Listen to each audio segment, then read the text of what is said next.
You know, I was sitting with a friend the other day, sipping on a warm cup of coffee, when we both got into one of those deep conversations that start unraveling the layers of life. We were talking about this idea of discovering your true purpose, your definite purpose, as I like to call it. And my friend, with a twinkle of curiosity in his eye, asked, "Napoleon, how do you really find it?"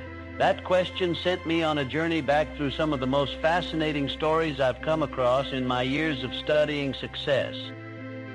Let me start by telling you a story about a young boy named Theodore. Now, many of us know him as Theodore Roosevelt, the bold and adventurous 26th President of the United States. But what's often overlooked is how frail and sickly he was as a child. Asthma, poor eyesight, and all kinds of ailments shadowed his early years. But here's where it gets interesting. Despite the constant setbacks, his family encouraged him to pursue a rigorous lifestyle filled with physical challenges. Theodore unlearned the limitations imposed on him by his illnesses and instead forged a robust and ambitious life. He broke free, transforming himself into a symbol of vigor and determination. And speaking of transformation, let me tell you about a young artist named Walt Disney. Imagine being fired from a job with the critique that you lacked imagination. It's hard to believe, right?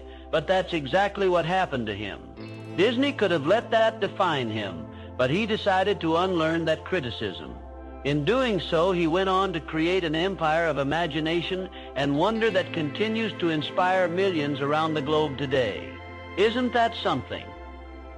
Both these stories have a common thread, the act of unlearning. The psychological principle here is quite profound. We often carry beliefs and doubts that aren't truly ours. They're borrowed from society, family, or experiences that try to dictate who we should be. But here's the thing, to genuinely discover your definite purpose, you need to peel away these layers. It involves questioning and sometimes outright challenging the beliefs that hold you back. Now, how does this apply in today's world? Well, take Oprah Winfrey, for example, fired from a television job early in her career for being too emotionally invested. She was given feedback that could have crushed her spirit, yet she chose to see beyond those comments. Oprah embraced her empathy, redefining what it means to connect with audiences. She turned what was perceived as a flaw into her greatest strength, and in doing so, she redefined the landscape of talk shows and personal development. This idea of unlearning to find your true calling is more relevant now than ever. We live in an era of information overload. There are so many voices telling us what success should look like, but success, as I've learned through the years, is deeply personal and often discovered through unlearning those external voices and tuning into your internal compass. So, how do you begin this process? Start by questioning what you think you know about yourself. What beliefs are holding you back? What stories have you been told about your capabilities? The journey of unlearning is like clearing the clutter of your mind to make room for your authentic desires and passions. It's about asking yourself, what do I truly want, beyond what I've been told I should want? In wrapping up our chat today, I encourage you to look at the success stories around you, both historical and modern. Notice how each of these individuals had to unlearn something significant before they could step into their true potential. Whether it's the criticism from an employer or the constraints of a sickly body, breaking free often starts with letting go of what no longer serves you. Have a think about how that might apply to your own life. Who knows? You might just find that the path forward is clearer than you ever imagined. Let me tell you a story about a man who was fired from his job because he was told he lacked imagination and had no good ideas. That's right, Walt Disney, the guy who created the most magical place on earth, was once considered a dud in the creativity department. Imagine that, but here's the thing. Instead of letting that dismissal define him, Walt turned it into a stepping stone, using those words as fuel to build an empire based on imagination. How's that for a plot twist? Now, it's easy to think of failure as the end of the road, right? But if we dive deeper, failure is kind of like a rough draft. It's full of scribbles and mistakes, but it gets you closer to the final masterpiece. Take Henry Ford, for example. His first two car companies didn't just flop, they tanked. But those setbacks taught him lessons he couldn't have learned in any other way, and we all know how that turned out. Ford isn't just a brand, it's a cornerstone of the automotive industry. Failure, more like Ford's secret blueprint. And let's switch lanes for a second. Talk about Colonel Sanders. I mean, this guy got rejected 1,009 times before someone said yes to his chicken recipe. Can you imagine the kind of persistence and belief in oneself that takes? There's something truly profound in failing over 1,000 times. Most of us would have given up way sooner, thinking maybe this just isn't for me. But Sanders, he saw failure not as a reflection of his worth, but as a sign that he just hadn't found the right partner yet. But here's where it gets interesting. When you look at these stories, there's a common thread. It's not about the absence of failure, but about the absence of the fear of it. The psychological principle here is what we call unlearning, letting go of the ingrained belief that failure is something to be avoided at all costs. Imagine if Walt Disney had let that fear dictate his life. We wouldn't have Mickey Mouse, let alone Disney World. And we can see this principle in today's world too. Think of modern entrepreneurs or athletes who faced enormous setbacks. Take Michael Jordan, who was famously cut from his high school basketball team. That moment could have been where his story ended, but instead it became the launch pad for a legendary career. It's not just about bouncing back, it's about bouncing forward. So how does this apply to you and me right now today? Well, what if we took each failure, each rejection as just another draft, another version moving us closer to who we're meant to be? It's about redefining our relationship with failure, not as a verdict, but as a coach. The work is in rewiring our mindset, asking, what can I learn from this, instead of fearing the failure itself. Look, life's a series of edits, rewrites, and second chances. Just as those before us turned setbacks into stepping stones, so can we. Imagine yourself 5 years from now looking back at today. What failures did you transform into successes? What fears did you shed along the way? That's the magic of unlearning. It gives you the freedom to start over and the courage to keep going. So, next time failure knocks on your door, instead of fearing it, invite it in for a conversation. You never know what you might discover. Now let me share a story about someone we all know, Henry Ford. You probably think of him as the guy who revolutionized the automobile industry, right? But what's less known is that Ford's journey was paved with setbacks. His first 2 attempts at launching car companies, total failures. They tanked. But here's the fascinating part.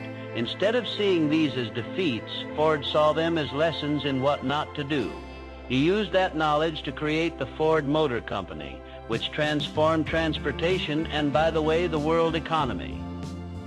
But here's the thing. Ford wasn't working alone. While he was the face of his company, he surrounded himself with a mastermind group. This wasn't just a casual team.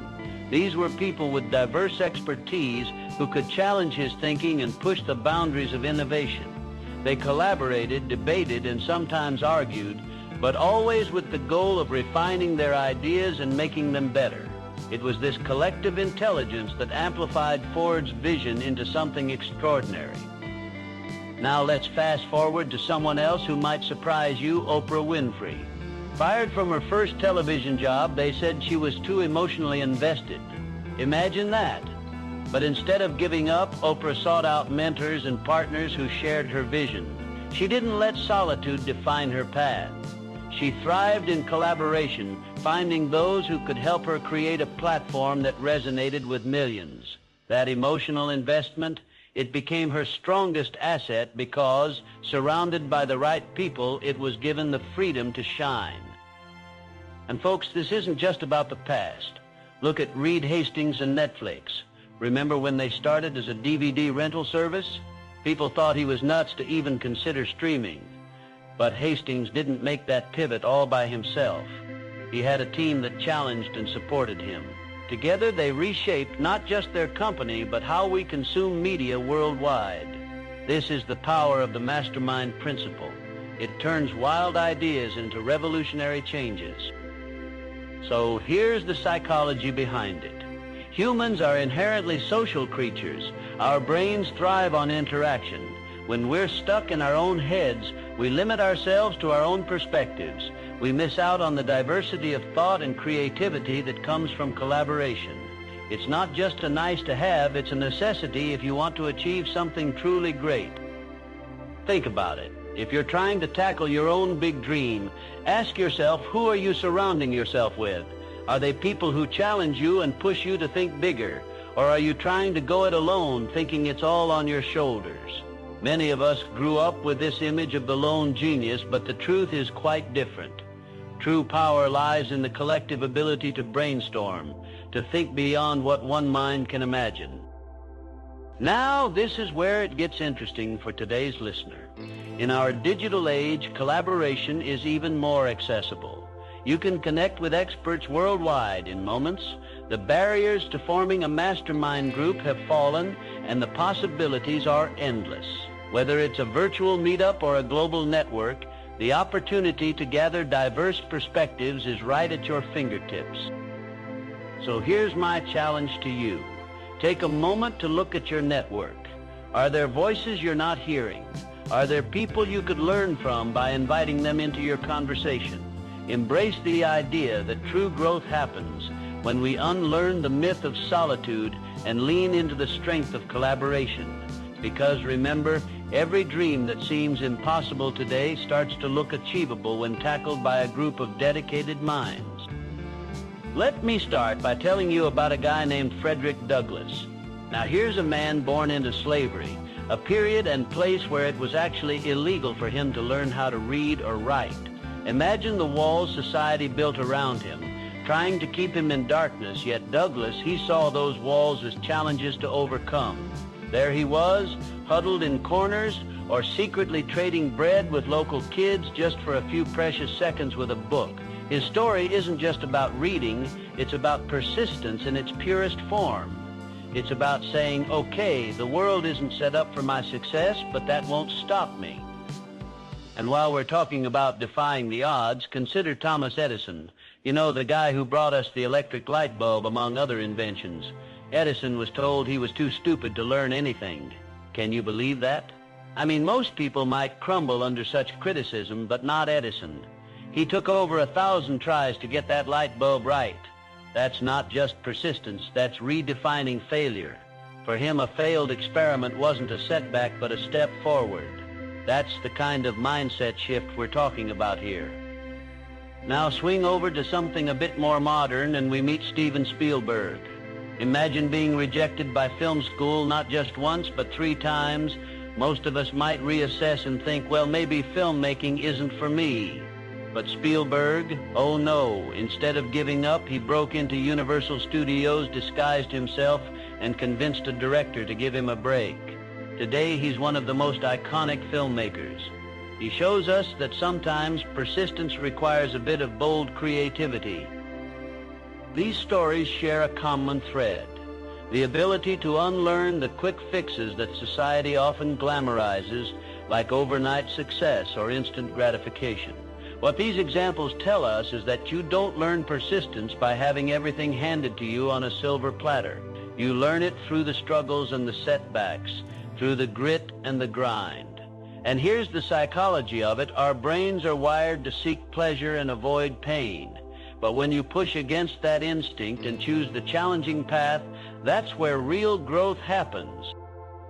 So how does this relate to you today? In a world obsessed with instant results, from next-day delivery to virality, true success demands the patience of Douglass, the resilience of Edison, or the audacity of Spielberg. The lesson here is to unlearn the desire for quick wins and instead embrace the long journey. Ask yourself, what am I willing to struggle for? Because that struggle, those moments when you think, is this really worth it? Those are the cues that you're on the right path. See, persistence is about more than just not giving up.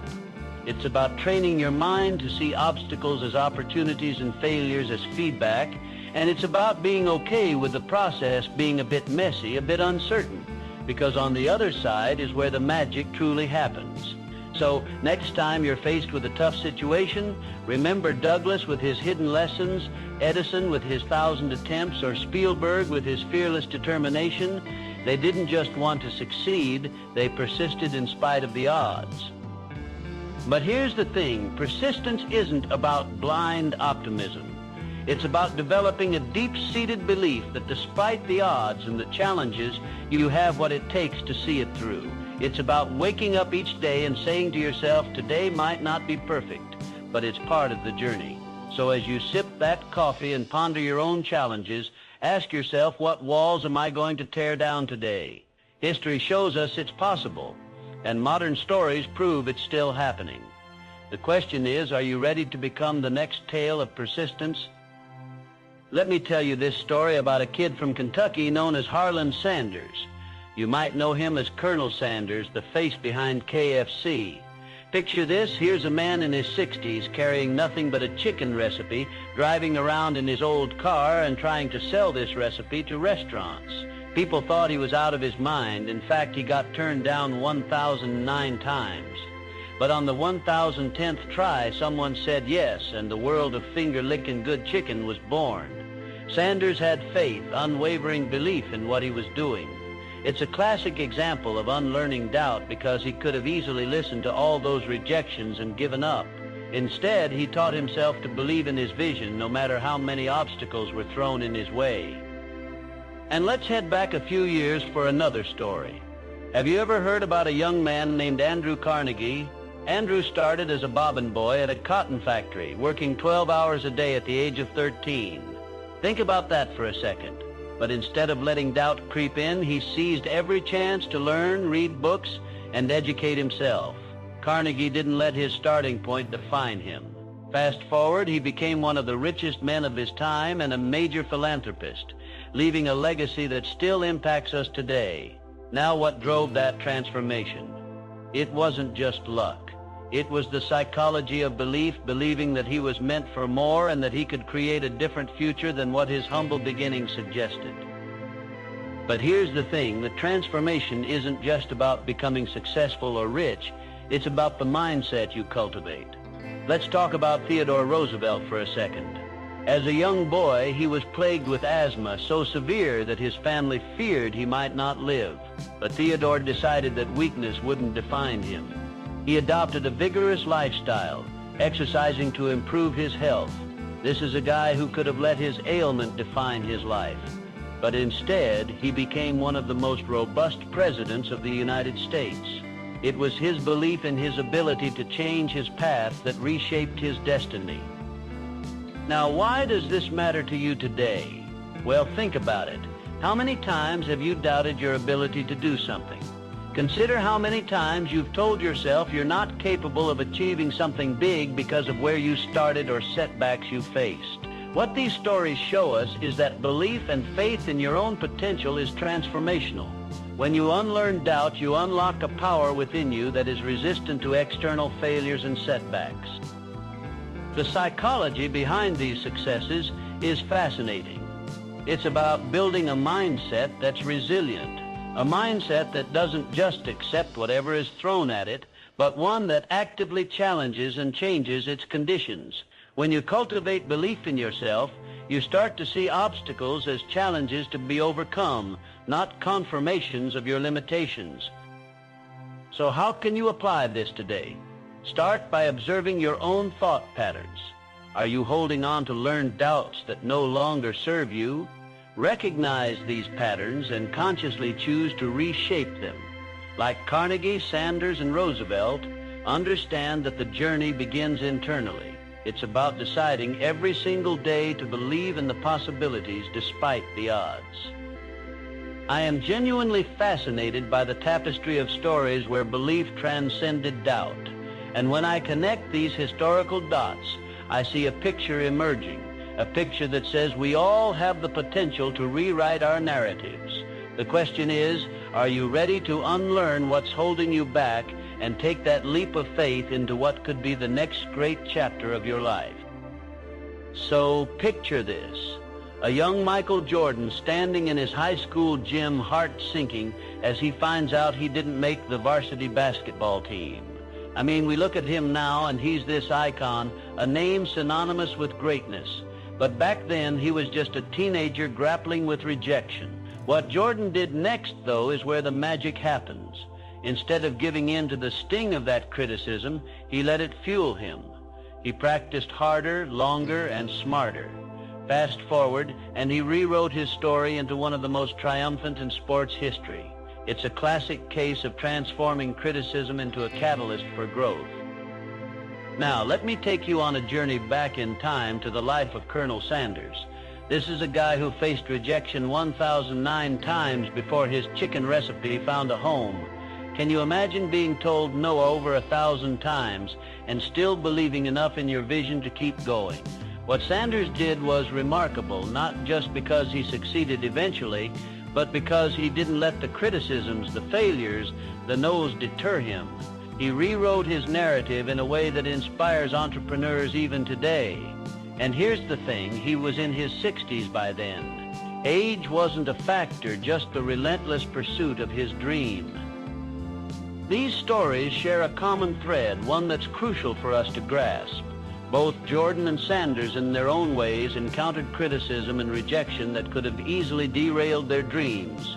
But instead of internalizing the negativity, they saw it as information, as feedback. They unlearned the natural defensiveness most of us have when faced with criticism. That right there is a powerful lesson for all of us. But here's the thing. It's not just about historic figures. Look at Barbara Corcoran. She started with nothing but a $1,000 loan and built a real estate empire worth $6 billion. Throughout her journey, she faced her fair share of doubters and critics. You know what she said? That criticism, those doubts, they were like a treasure map, pointing her toward areas she needed to strong-arm into opportunities. It's a mindset shift, and it requires unlearning this deeply ingrained sense of self-protection we all have. Why do we tend to take criticism so personally? Well, it's the ego's way of protecting us from feeling inadequate. It's a natural response because our brains are wired to seek approval and avoid social pain. But if we can recognize this and actively work to unlearn those defensive habits, we open ourselves up to genuine growth and change. It's about reshaping how we perceive criticism, not as an attack, but as guidance. And this isn't just psychological mumbo-jumbo.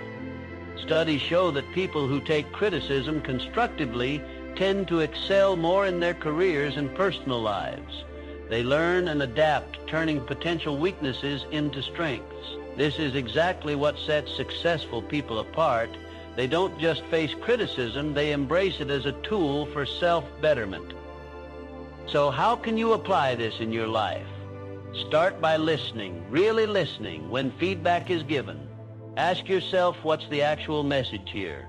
What can I learn from it? Instead of dismissing critics as haters, look for the truth, however uncomfortable, and see how you can integrate it into becoming the best version of yourself. And remember, if Edison had given up, thinking he was too stupid to learn anything, he might never have invented the light bulb that brightened our world. Unlearning defensiveness is about reframing our mindset. It's about seeing every critique as an opportunity to improve, not a reflection of our inadequacy. And in doing so, we allow ourselves the freedom to evolve, to change, and ultimately to succeed. The truth is, criticism can be the greatest gift, but only if we're willing to unwrap it and see what's inside. Look, here's where it gets really interesting. Have you ever wondered how some people manage to achieve incredible success despite facing setbacks after setbacks? Let me tell you about a young runaway named Benjamin Franklin. At just 17, he fled to Philadelphia with nothing more than a few coins in his pocket and a head full of dreams. Now, you might think, what could a teenager do with so little? But here's the thing. Benjamin understood something fundamental. He grasped the power of consistent, deliberate action, and that's what set the stage for everything he would ever achieve. Now, I want to dive deeper into some stories that showcase this principle so clearly. Think about Henry Ford. Before he became the father of the modern automobile industry, Ford faced some rather spectacular failures. His first two car companies complete disasters. Most people might have thrown in the towel right there, but not Ford. He took small daily actions, learning from past mistakes, refining his ideas, and applied the lessons learned. His commitment to persistence paid off, eventually leading to the birth of the Model T, a car that revolutionized transport as we know it. It's the compound effect in action, my friend. But don't just take it from the history books. Let's look at someone like Steven Spielberg. Did you know he was rejected from film school 3 times? 3 times, folks. Here's a man who's now considered one of the greatest filmmakers of all time, yet he faced rejection after rejection.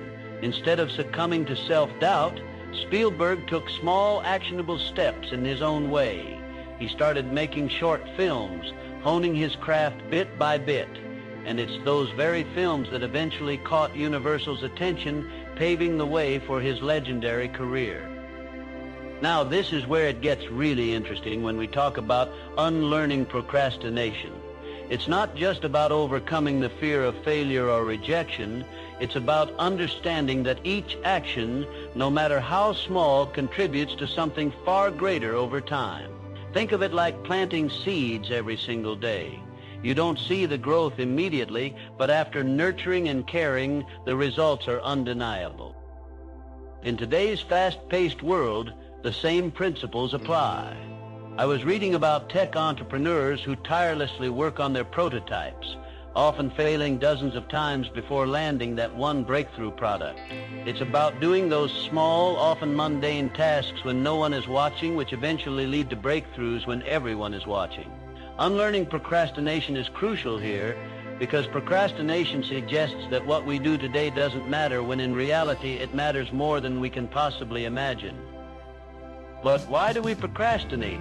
Well, it often comes down to fear of failure, fear of not being perfect, fear of judgment. But here's a secret. Those successful people we talked about didn't let fear dictate their actions. They figured out how to keep moving forward even in the face of uncertainty. And so can you. Imagine starting your day with just one small action towards a big goal. It could be reading a chapter of a book related to your field, writing a single page of your novel, or even just stretching for 5 minutes to keep fit. These actions compound over time. It's about creating a habit of progress, however small it may seem at first. Ultimately, the evidence is all around us. Success doesn't happen overnight, and those who've reached the pinnacle did so through a series of deliberate, consistent actions. So, my friend, as you sip your coffee and ponder over these stories, remember that the power of the compound effect is within your reach. The question is, are you ready to unlearn procrastination and embrace it? You know, I was thinking the other day about how we often hear these stories of people who were counted out, yet they managed to build extraordinary influence. Take Thomas Edison, for example. Imagine being a kid and having your teachers say you're too stupid to learn anything. I mean, talk about a confidence killer, right? But Edison didn't let that label define him. Instead, he leaned heavily into his curiosity and built one of the most influential legacies in history. There's something incredibly powerful about turning negative perceptions into fuel for greatness. And look at Oprah. Can you believe she was fired from her first television job for being too emotionally invested? I find that so ironic because it was precisely that emotional connection with her audience that eventually made her a media powerhouse. The lesson here is not just about finding your audience, but really connecting with them in a meaningful way. It's about turning what's seen as a weakness into your greatest strength. It's like she unlearned that initial rejection and rewrote the narrative of her career. But here's where it gets interesting. The thread tying these stories together is this idea of unlearning isolation. Think about Walt Disney, fired for supposedly lacking imagination and having no good ideas. It's almost laughable now, but at that moment, it could have been a career-ending blow. Instead of retreating, Disney used it as a springboard. He didn't isolate himself, but instead expanded his creative team, drawing inspiration and influence from those around him. He essentially built a network of creativity that gave birth to one of the most imaginative empires we know today. Now, let's talk about John D. Rockefeller. Here's a guy who started out making just $4 a week as a bookkeeper. Can you imagine the journey from there to becoming one of the richest men in modern history? What stands out to me is how he leveraged relationships throughout his career. It wasn't just about money for him, it was about strategic partnerships and connections. He understood early on that influence and success often come from collaborating and learning from others. It's a mindset of abundance rather than isolation. These stories are more than just inspirational anecdotes. They highlight a fundamental principle: meaningful connections drive influence. In today's digital age, it's so easy to retreat into our own worlds, but we have tools like never before to connect meaningfully with others across the globe. Imagine the possibilities if we unlearn isolation, if we actively seek collaborations and understanding. The opportunity to build a network of influence is immense, and it starts with being open and curious. So let me ask you this. What are you doing to unlearn the walls that have been built up around you? Are you taking those moments of rejection and using them as a catalyst to connect more deeply with others? Because the truth is, your next big opportunity might just be a conversation away, a connection waiting to happen. It's about being intentional in how you build those relationships. It's about unlearning the notion that you have to go it alone and recognizing that influence is a team sport. Influence grows exponentially when nurtured by a network of support, shared ideas, and collective enthusiasm. So whether you're sipping coffee with a friend or reaching out to a mentor on LinkedIn, remember that every interaction holds the potential to shape your path. By unlearning isolation, you're not just enriching your network, you're opening doors to possibilities you may not have even imagined possible yet. You know, let me tell you about something that happened to Barbara Corcoran. Picture this: she's a young woman with just a $1,000 loan from a boyfriend. Most people might have seen limitations, but not Barbara.